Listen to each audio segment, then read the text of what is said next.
Hey, everybody. Welcome to the Rooted Deep podcast. And if you've been joining us last week and this week, you know that we are doing something a little different. We're not only on the podcast, but we're also video casting this on our YouTube channel. And so it's really kind of a cool opportunity, Allison, because we get to have different guests with us and we're talking about the decades Right. and getting perspective from every decade, which is I'm excited. We've done the 20s. Today we've got Caitlyn and we're doing the 30s. And so I think this is going to be fun. I've enjoyed it so far, but I think one of the most stressful parts about it is when we were talking about all of these wonderful women that we know and that we've interviewed or we're planning on interviewing. The question is, oh, I want to interview this person. It's like, now how old are they? And then you kind of like, and then Right. you we think you'd be perfect for an interview. How old are you? Oh, And I yeah. nailed it with Caitlin. Thankfully, I had it right, but I was like, you're too young to be 40, but you've done so much. So I think it's like way, I don't know. And You so it can't was be like, 20s. You've it just done can't too be much, 20. right? And Yeah. so and so anyway, so we were excited. And Caitlin is somebody that we have known from afar, and now we're getting to know her a lot better, because she is connected to our good friends at New Hope Girls. And so we're so thankful for the ministry and the passion that she has for that. And so Caitlin, go ahead and just tell us a little bit about yourself and welcome. Thank you. This is so fun. And I love being part of the Decade series. What a great way to jump in. Yeah, I think that my story is a really different story, maybe than most. I started my career as a police officer. So that was my first job out of college. And I thought that was going to be my forever job. And it really was from this place of loving justice and seeking to come alongside people in vulnerable places or tough places. But my career has since evolved in a lot of different ways, to include doing marketing communications, public relations. I had my own business that I skilled and sold. And in this most recent iteration, as you mentioned, I work for New Hope Girls, which is just a dream. It is a dream to use all of those gifts and talents to bless this ministry, to come alongside and do this important kingdom work. So that's where I sit right now. I also am a blogger and a writer, and I have a book coming out, or it's launching. I have a book launching this year called Worth It and Wonderful. So just a lot of exciting things going on. Definitely fueled by a love for Jesus in everything that I do. That's awesome. Now I know there's personally, tell us a little bit about yourself on a personal side. Tell us about your family. Just give us a little insight into where you sit as a woman in her 30s. Absolutely. So I have a really special, sweet little family. I have two children with my husband, Adam. We have a 10-year-old and a 9-year-old. I love this season of parenting so much. I don't know that I was such a great newborn parent or baby parent, but now that I have kids that want to involve me in play and discussion and their little thinking partners, I just love this season so much. We live in Southwest Virginia. We live just on the outskirts of a university community. So we have this blend of like quiet place that we live, but we can pop into town for whatever we need. So I love that as well. And then in terms of like, who am I and what do I like to do when not working and writing? Well, I really love fuzzy socks. So that's like one of my quirky little things is I'm always wearing fuzzy socks, love being cozy on the couch with a journal, big coffee drinker, and I love to run. So those are some of the things that are kind of like the daily rhythms or pretty Yeah, consistent rhythms in my life. very So cool. that's awesome. So I've got in front of me the generational chart, and we're always talking these days about, millennials and Zoomers and boomers, and I'm Gen X all the way. It's the best generation. And but you are on the low, you're an early millennial. In other words, you're not quite the Gen X, but a little. And so you're in your 30s. So tell us what's something different from from when you went in your 20s. And it sounds like you've had so many opportunities and different jobs and different, just like you said, different iterations of who Caitlin is. But what's different about you in your 30s versus you in your 20s? Yeah. Well, I think first from like a category perspective, I like to consider myself an elder millennial. So I'm an elder millennial. I'm like right in between, as you noted. I think what's different is that in 30s, I feel a sense of freedom to be myself that maybe I didn't feel in my 20s. I think in my 20s, there was kind of this soul searching in a sense. Now, I don't mean soul searching in terms of like, who is Jesus? Like in my 20s, my faith was solid and I'm so grateful for that. But I think trying to understand, how do I show up? How do I show up as who God has made me to be and how he's equipped me, and what does that look like? I think the 20s is really where I got my feet under me, of just feeling certain that it's okay if it changes, and it's okay if you go from cop to entrepreneur to spokesperson, and then maybe even some other things on the other side of that. That's where I really came alive in myself, to feel free to just be fluid for whoever God wants me to be and how he wants me to use gifts and talents to bless. So that's major difference to the 30s as compared to 20s. Oh, I like that, because I think sometimes fluid is scary. Yeah. We feel like somehow it's wrong. And even sometimes I think we feel it's wrong.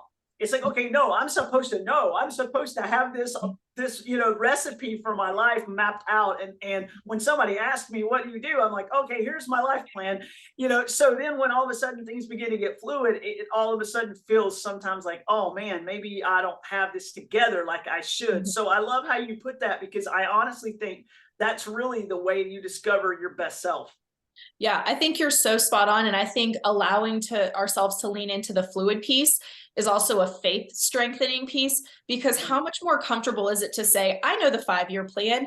I know what my career is going to look like, and I'm going to have the 2.5 kids and the white picket fence and the perfect Instagrammable family. But when you can release to the Lord and you can say, I have ideas, I have what I call inklings, and I have things swirling, but Lord, it's your will. And if you take me places, like for me, if you take me to the Dominican Republic, which I would have put on the never ever will I be that person to do a mission trip. That's not me. That's not how the Lord's equipped me. And look what he did with it, with a brave yes and just the faith piece. And now where he's brought me. So I am all about that faith and fluid journey and seeing what God does next. That's really cool. Really cool. So let me ask you this. What's something that maybe has surprised you in your 30s? As you've left the 20s, is there anything that's kind of surprised you a little bit? Maybe you weren't expecting to find at this point in your life? Oh, that's such an interesting one. Well, I do think in some ways I do feel older, and maybe that sounds silly to say, but when I hang out with college kids now, there was this time in my early 30s or my late 20s that I felt like I was still a peer, like, oh, I'm still cool. I'm still like them. And now in my mid 30s, I am very aware I'm not in my 20s, and I'm very aware I don't understand the lingo and the fashion that's cool. And I'm okay with it, but I am aware that I am growing older and life is changing. And I think maybe that's a piece of it too, as I talk through this answer, is in my 20s, I was like, what do they mean it goes so fast? And I'm going to have babies forever. And this toddler stage and potty training, it's never going to end.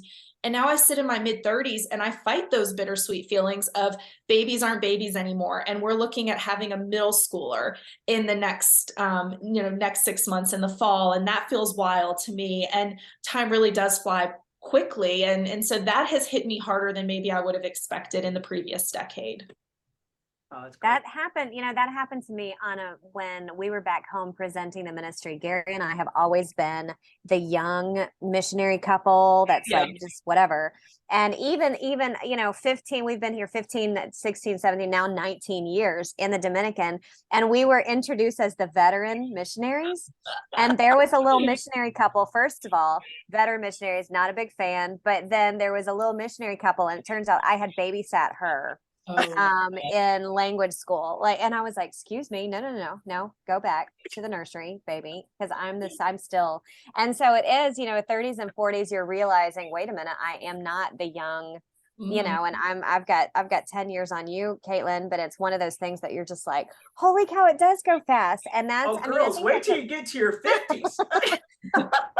Just hang on a minute. It's like downhill, right? I know, it's good. Yeah.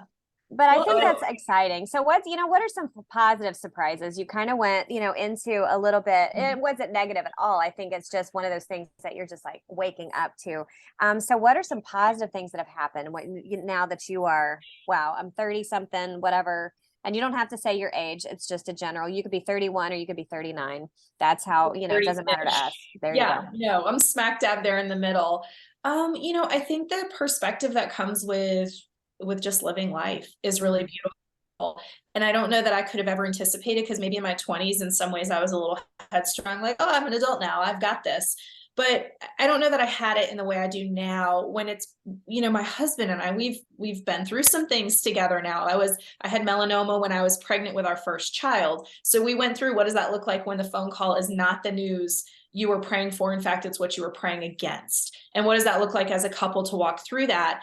And what does it look like the first time you have to call, like, for rescue for a child or something? Those hard things, they do in fact produce the biblical perseverance and character and refinement to be like Jesus. And that means that sitting here in my mid-30s, and it's not just all bad, we've been through some really joyful things too, but all of those help refine who we are, and create this beautiful perspective. And I think some wisdom. I think some days I feel more wise than others, but it's just really, really sweet when you walk with the Lord and you let him give you that godly perspective of all the things you go through, whether it's, the joy of birthing a child or some of the other hard things that I mentioned.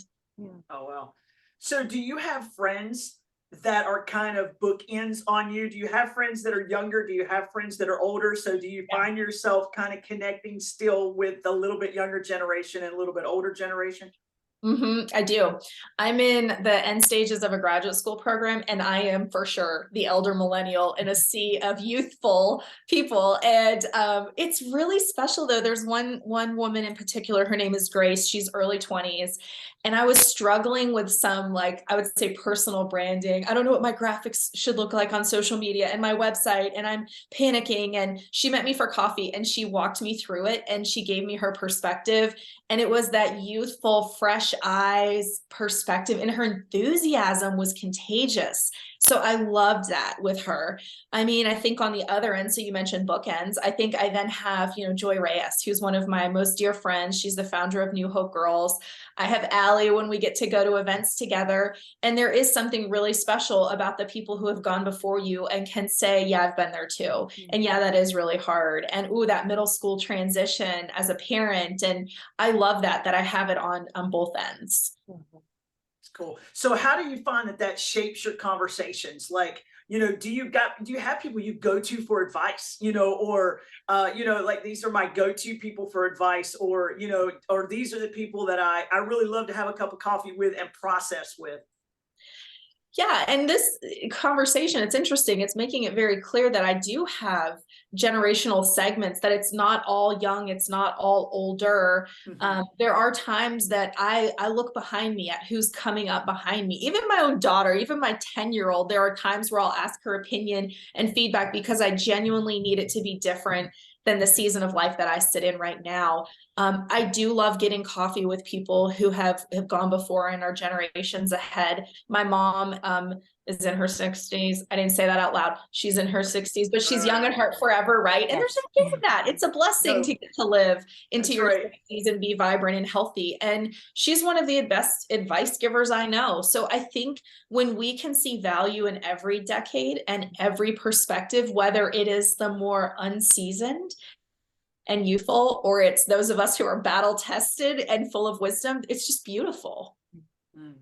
I had one of our younger friends. She was an intern here, a college intern here in the Dominican. Her name's Lauren. And when she traveled back to the States, she's moving to a new city. And every church that she visited, she was like, I don't know. So, she was trying to find a church, and she spoke to me later, and she's like, I finally figured out what the problem is at these churches that people were inviting me to. They were not multi-generational. Everybody in the church was the same age. And she was, for a while there, she's like, I don't know why I don't feel. And then as she realized, she's like, no, I need to be in a church that has younger people than me and older people than me. And I had never thought about the importance of those multi-generational ministries, those multi-generational communities that you see in a church or that you find even in the workplace. I think it's so important. And so, I was reminded of, Lauren, when you were talking about, just the shaping those conversations with a young person versus an older person and getting those perspectives. I think it's so important. So you are mid-30s, so you've got a little bit before we celebrate your 40th, and hopefully I'll get an invitation to plan your party, because I do plan a good soiree, I'm told. But what and it's not a party, it's a soiree. That's the difference. Soiree. And because when you're 40, you need to change like what it looks like. But so what are you looking forward to in the next stage, heading into that next phase into your 40s? What is something that you're looking forward to? Yeah, it's funny that a lot of the way I think is in terms of motherhood. And I think maybe I need to expand beyond that, but also there's probably nothing also wrong with that. I think about how fun that my kids are going to become travel buddies and adventure buddies, and think even more thinking partners, and that we can dream together, and I can watch them step more and more into who God made them to be. I also think it's going to be really sweet to see our marriage transition into being parents of older children, where there's less physical exhaustion associated with the role of being a parent. So that will be fun for us as well. We were talking about that last night. Like, what's it going to be like when we can leave our kids home alone and we don't need to have childcare and those things. But then on a more personal level, I just feel like God has already done so much in my life. I mean, truly, there are days I pull back and I'm like, how's this even fair? That at mid-30s, I am just feeling like, taste and see that the Lord is good. I feel that on such a deep level. And I feel like I'm just getting started. So to think about all he's already done and all the invitations he's extended into his work, and especially now working for New Hope and getting to do kingdom impact work, which is something that only hit in the last 2 years. So it took me, 32, 33 years of my life to get into this ministry role. I just can't even imagine what might be next, what he holds for the future for me. That's really cool, because I think one of the things, as we talked about, the people ahead of us and behind us, and I think all of us, we are baton carriers to a degree. There's that old adage of everybody should have a Paul, everybody should have a Timothy, but I do think that all of us are baton carriers. There is a generation coming behind us that we can speak to and say, I don't know everything, but I learned some things from the time I was your age to my point, whatever your age is, but then also I think as we look forward to the next stage, just getting wisdom on how to navigate that stage well, and being able to ask women who've been there, done that, and have all the t-shirts hanging in their closet, and being able to say, okay, how do I navigate this well? And not being afraid to ask those questions. I think sometimes we have a mentality that if in our insecurities, that if we ask a question, we appear stupid. And it's like, no, people who ask questions actually appear to be wise. And so being able to be comfortable to call somebody up or to talk to somebody who's gone through things and just say, what does it look like to navigate this? I like that. I got chills when you were talking about passing the baton, because I think that's such an important gift, and almost that idea of what is our legacy going to be like, and how are we going to empower those? And as women of faith, I think, how are we going to biblically empower? How do we have the right conversations that are lasting and, really matter, those types of conversations? That's good. It's good. So tell me what you're enjoying right now. I mean, what do you just love in this stage of life that you're in right now? Well, I love where we live. That's one thing that I can't get over, and I can't believe it's real, that the view out our back deck is as beautiful as it is. The community we live in is that small town. People know each other. People look out for each other. That's incredibly special to me. On a professional level, I really can't believe that I got to publish a book. That was a 4-year dream. That was something I believe the Lord asked of me. And there were some days that I wanted to give it back and be like, are you sure about this? Because it was a hard journey. And it is surreal to sit here in this place. And I'm just loving all that it means. I'm loving getting to spread a message of encouragement to women far and wide. And I think that that's incredibly special as well.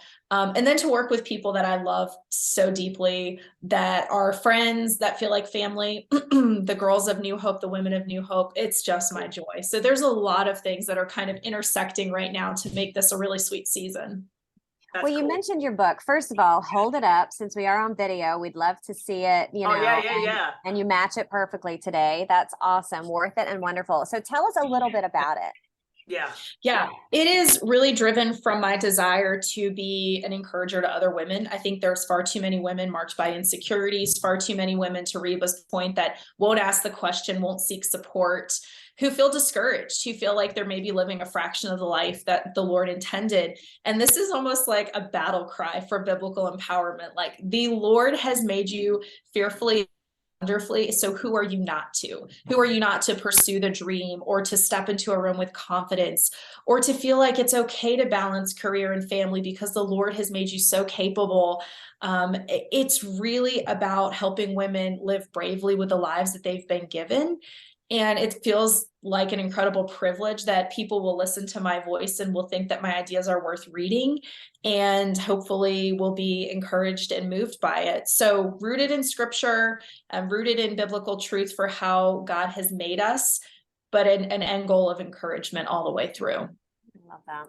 It's cool because we all need that from time to time. It doesn't matter what decade you're in. Discouragement's real. Yeah. And the reason for your discouragement may change as the decades change. Right. But discouragement's still a real thing. Shame is still real. Guilt is still real. Insecurities are still real from the time that you're, a teenager to you're all the way in your older in your life. And sometimes I found that the older you get, sometimes insecurities circle back around in ways that they didn't exist in your 30s and 40s. And all of a sudden you're thinking, where did this come from? Yeah. And I do think that we all have to realize that these are battles, at least for us as women, which I can speak into because that's who I am. Yeah. These are battles that we as women fight for a lifetime. And I think getting equipped to fight those battles well is really important, so that as we get older and the challenges may get more daunting, we are able to have victory, and God promised it to us. So why not step into it? But a lot of times, I love the title of your book. We just somehow feel like somewhere along the path of life, we've disqualified ourselves, or we've, or somehow we're not enough, or we're this, or we're that. And all of a sudden that language that we speak over ourselves becomes the truth of what we believe about ourselves, instead of, wait a minute, what did God say? Absolutely. Yeah, I tackle that. I tackle imposter syndrome, the mean girl, the meanest mean girl that all of us know. You know who she is, right? She's our own selves, talking to ourselves, the 6 inches between our ears. And what does it look like to move past self-care into soul care? Like, all of these things that I've dealt with and probably you've dealt with and we've walked through. So there's a lot of transparent story sharing about, well, what did it look like when I got the call that it was melanoma, or the time I walked into a get together with friends and felt like I don't belong here. They're all just beautiful and contoured makeup and the beautiful hair, and that's not me. And oh my gosh, what do I do? How do I escape this? And so it's just a very real sharing, because I think the more we talk about these universal experiences across all decades, the more we just encourage each other, and the more we set ourselves free to be rooted in an identity found in the Lord. Yeah. That's Yeah, absolutely. awesome. Yeah. Yeah, because I think there's people probably listening. I'm sorry, Allison. I'm going to No, go give you ahead. a chance to say, but I think there's probably people listening to the podcast who feel like, okay, wait a minute. She wrote a book. She's a missionary. And so therefore these women don't live where I live. But that's what things I love about these interviews is, wait, you know what? We got up this morning just like you did, and we have our own struggles, and and we have our own faults and failures. And just because we do something that maybe looks different than you doesn't mean we're not basket cases. At times, right? We're all messy. Yeah, it's a messy world. Go ahead, Allison. I cut you off. Well, no, I think it's the same thing. The isolation that and I feel like Satan just really just loves when women isolate themselves because of comparison, or because of our own insecurities, or through whatever he uses and whatever we allow him to use. And then whatever our flesh just allows us to like you said, you walk into a room, I automatically don't fit in. But where does that come from? Right. And so I'm so thankful that we're tackling it that you're tackling it in such a transparent way by just saying, hey, this is what I'm dealing with. Hey, this is where I needed help. I think one of the funnest, your mother was so funny because we were talking about, the writing process, and you were right in the middle of that whole thing. And your mom looked at me and she was like, I know you have a story. I know you need to write something down. And I was like, well, I've written a couple things. Blah, blah, blah. And so your mom was so encouraging, but it was to be able to sit with a group of women and say, I know you have something on your heart, or I know you have a skill that we see that maybe you don't see about it. Yeah. And that's what we do. And that's what we do on this podcast. We say, listen, every single one of us has this beautiful thing that nobody else can do or nobody else can be. And you're in this and we try to encourage women to let that grow, from the rooted deepness of, just being in scripture, and then just let it go, because God has made you, like your book says, worth it and wonderful. And so I think it's just an awesome way to pull it all together, whether it's in this type of conversation and community. We encourage women all the time. You've got to find that community. And hopefully it's not going to be all of the women looking the same around the table. Yes. I think I was so encouraged by I'm always encouraged hanging out with Reba, who's just a teensy bit older than me. And then encouraged, by the staff at the workshop, who's like 20 years younger, and we're all coming together and encouraging one another in community. I think that's so powerful. Absolutely. So I'm excited. So we always end with a whole bunch of questions of just rapid fire questions, but because you're such an awesome communicator, you kind of went through some of those already. So we already know the answers to some of them. So we're just going to give you a few. As you're in your 30s, let's hear it. What's your favorite? First of all, nobody's watching, nobody's judging. What's your favorite meal? What's your favorite food that you're just going to smash all day? What's that? I could eat pizza for breakfast, lunch, and dinner every day of the week, and I'd never get sick of it. There you go. You are my kind of person. Kindred Amen. spirit with Reba right there. There we go. How about your favorite movie? Whether it's an all-time favorite or it's the latest one that your favorite now. Y'all ready to laugh? Yeah. It is The Grinch, but it is, although I love the original, it's the newest Grinch. I can't get enough of it. Awesome. I haven't seen that one. Good. I'm excited about that one. So the last final question, I think this is so important. We always end every single podcast with what is something that keeps you rooted deep?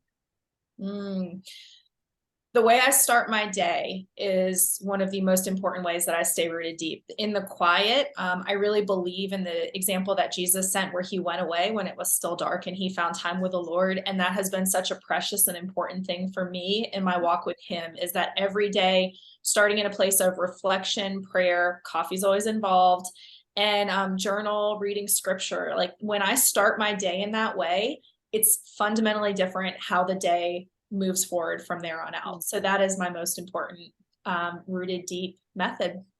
That's cool. So now I do have to tag one thing onto that, because I hear so many women in your decade say, I don't have time to get in the word. I don't have time to do these things. So before we leave this and move forward, I think because we're having this decade discussion and because of what you just said, I think it's so important to talk. I want to ask you, tell me, how do you find time with small kids at home, with a full schedule, right? I mean, how do you find time to prioritize this? Tell me, what are some maybe secrets of your success or things that you found that's helpful? Well, I sometimes have to tell myself it's about making time, right? That the time's not going to exist if I don't make it exist.